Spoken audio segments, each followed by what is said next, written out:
Precision over drama is what separated Jasmine Crockett's moment from the countless other heated exchanges that play out in political hearings. Most of the time, politicians and attorneys rely on volume, emotional appeals, or the art of dragging out a point to show dominance. Crockett did none of that. She didn't need to raise her voice, she didn't need to talk over Pam Bondi, and she didn't need to fill the room with dramatic pauses meant to sway the audience. Instead, she wielded precision like a tool, each word placed exactly where it needed to be. Every question crafted to leave Bondi no room to maneuver. It wasn't a clash of tempers, but rather a demonstration of calculated control. From the very beginning of her response, Crockett displayed an almost unnerving calm. She allowed Bondi to finish her point, listening closely without interruption, and then quietly leaned forward to ask her first question. The way she framed it was deliberate. She didn't accuse, she didn't editorialize, she simply pointed back to Bondi's earlier words and asked for clarification. The subtle genius of this move was that it forced Bondi to confront her own statement, rather than pivot to rehearsed talking points. Crockett wasn't battling with emotion, she was dissecting with logic.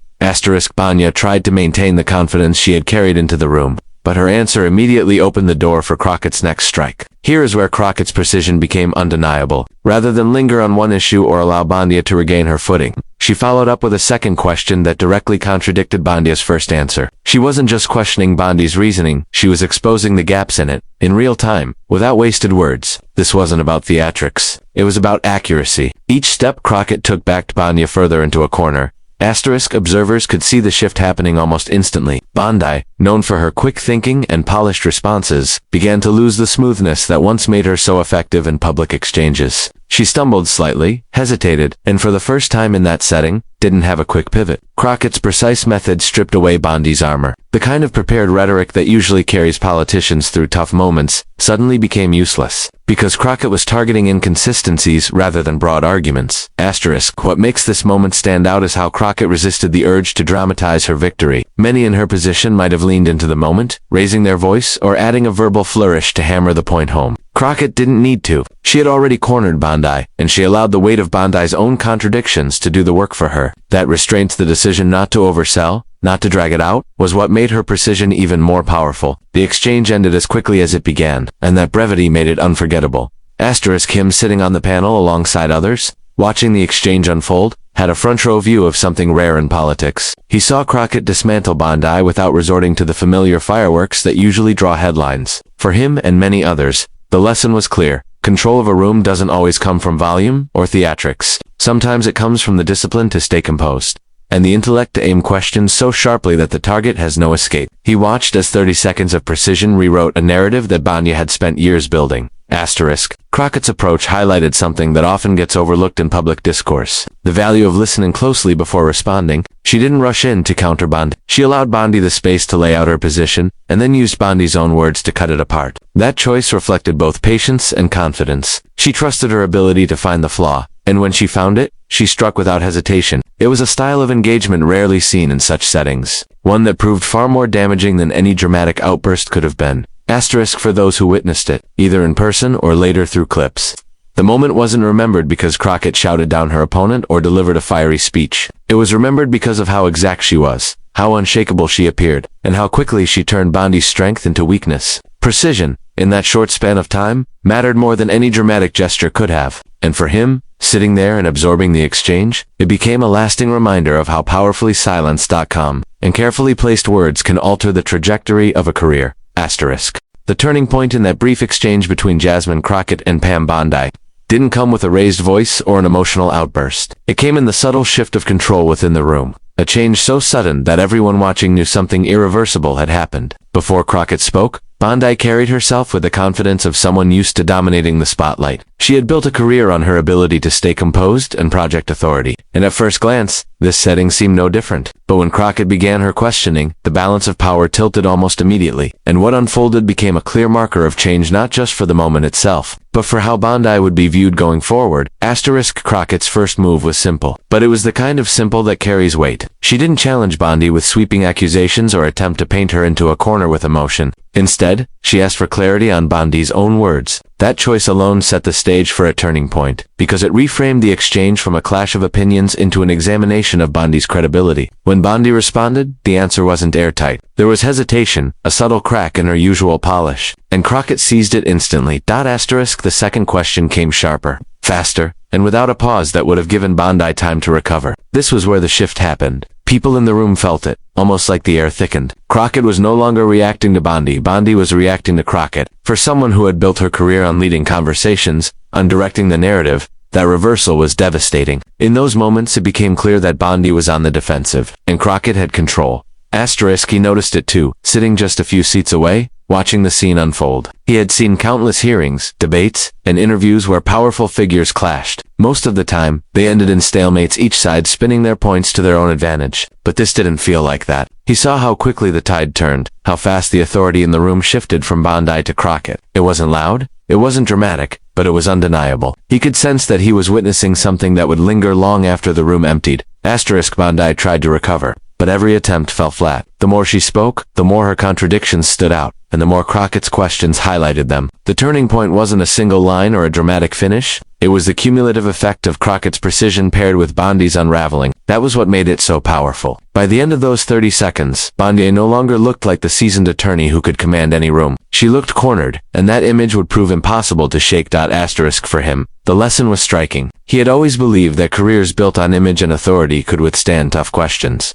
that experienced figures like Bondi always found a way to recover. But here he saw the opposite. In less than a minute, years of cultivated presence seemed to slip away, replaced by a vulnerability that couldn't be undone. It was a reminder that in politics and public life, a single turning point can outweigh years of preparation. And once that moment happens, it reshapes everything that follows. Observers later described it as the instant where Bondi's trajectory shifted, and they weren't exaggerating. The clip spread quickly, and what stood out wasn't Crockett's tone or Bondi's words, it was the moment of silence. The realization that Bondi had nothing left to say. For an audience conditioned to expect endless sparring, that silence was shocking. It carried the weight of defeat more clearly than any statement could. He couldn't stop replaying that in his mind. He thought about how quickly authority can collapse when someone precise enough exposes its weak foundation. He thought about the faces in the room, the way people leaned forward as Crockett pressed in, and how they pulled back when Bondi faltered. He thought about how everyone there would leave, remembering the same 30 seconds. Because that was when the perception of Bondi changed forever. The turning point didn't come with fireworks, but with clarity. It was the moment the audience realized Bondi was no longer in control. And that realization spread outward like ripples in water. For him, and for many others, it was proof that sometimes the most decisive moments are the quietest, and that a career can be redefined in less time than it takes to finish a sentence.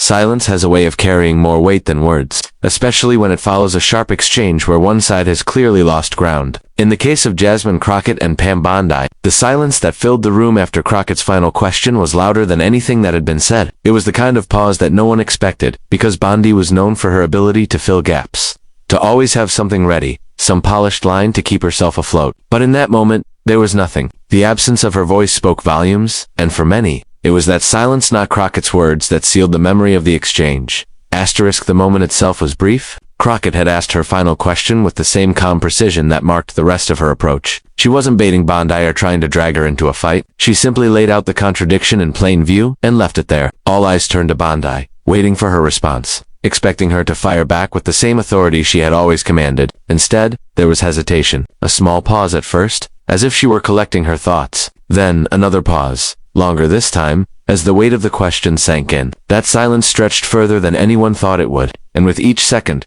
the perception of Bondi's strength weakened. He felt it immediately, sitting in the chamber and watching the exchange unfold. He had seen Bondi work before, and knew her reputation as someone who could outtalk and outmaneuver her critics. But as the pause lengthened, he realized this wasn't going to be one of those moments. She wasn't regrouping, she was unraveling. He watched her eyes shift slightly, her composure slip just enough to betray discomfort. And it was clear to him that she had no ready answer. For someone like him, who understood how much appearances mattered in such high-profile exchanges, that silence was damning. It wasn't just that she didn't answer, it was that she couldn't. The silence also reshaped the dynamic of the room. Moments earlier, Bondi had carried herself like the dominant figure, the one others looked toward for control. Now, with nothing to say, the room's attention turned to Crockett. She had spoken calmly, and now she sat quietly too, letting the weight of Bondi's hesitation speak for her. Crockett didn't need to press further, didn't need to gloat or drive the point home. By saying nothing, she made the silence louder. He noticed how the audience leaned into it, realizing they were witnessing something unusual, a political figure caught without words, her authority dissolving in real time.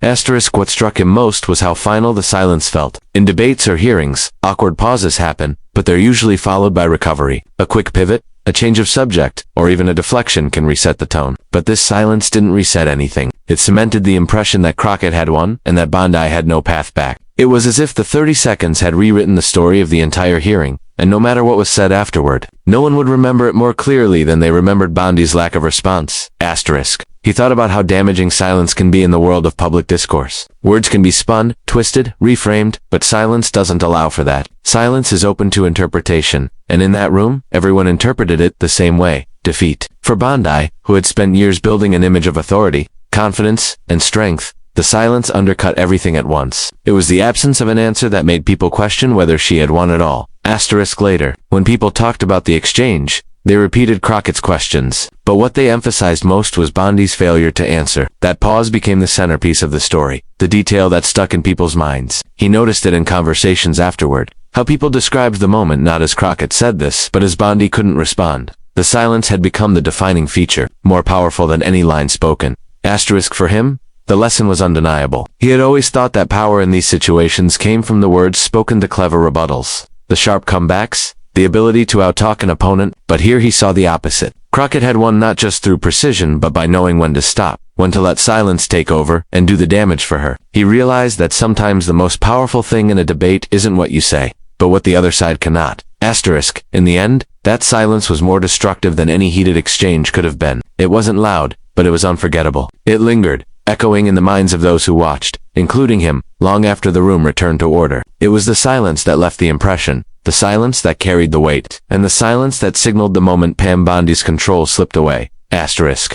The impact of that 30-second exchange between Jasmine Crockett and Pam Bondi didn't stay contained within the walls of the hearing room. What made it remarkable wasn't just the precision with which Crockett dismantled Bondi's argument, or the silence that followed. It was the way the moment traveled far beyond those who witnessed it firsthand. Within hours, clips of the exchange were circulating online, dissected in news segments, and debated across social media. The reach was immediate, and the impression was lasting. For many observers, it was more than a sharp exchange, it was a signal that something had shifted in the balance of political credibility. Asterisk. He noticed it firsthand as he scrolled through reactions later that day. The clip was everywhere, played on repeat with captions that framed it as a turning point for both women. Commentators who had once treated Bondi as nearly untouchable now spoke about her stumble as if it were inevitable. On the other hand, Crockett's.com dismantling of her opponent was celebrated as a defining moment. He saw how quickly narratives formed, and how once the public had latched onto the image of Bondi's silence, there was no reversing it. The exchange had become shorthand for vulnerability, and in politics, perception often mattered more than substance.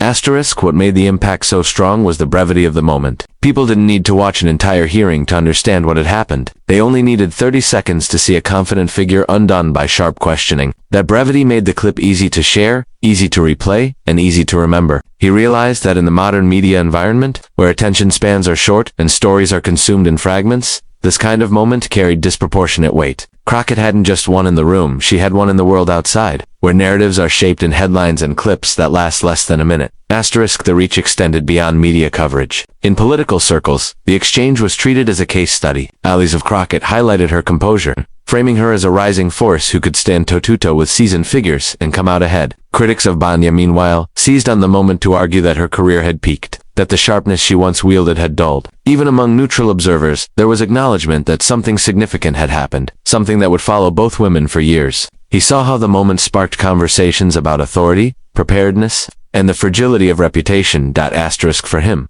the most striking realization was how quickly the ripples spread. He had been in the room when it happened, and even then, he knew it was significant. But watching it play out afterward, he saw the difference between experiencing a moment live and witnessing its amplified version online. The clip didn't just show what happened, it magnified it. Every pause, every hesitation from Bondi looked more glaring on screen. Every measured question from Crockett looked sharper. The replay removed the context of the larger hearing and distilled it into a single, undeniable outcome. Crockett in control, Bondi undone. Asterisk. He also noticed how the moment reshaped conversations about strategy in political debates. Traditionally, the expectation was that dominance came from long, forceful arguments or impassioned speeches. But Crockett's approach demonstrated the opposite. Her calm, precise questioning and willingness to let silence linger proved more effective than theatrics. As he listened to people analyze it, he realized that Crockett had set a new standard, one that others would try to replicate. It wasn't about overpowering an opponent, it was about destabilizing them with focus and control.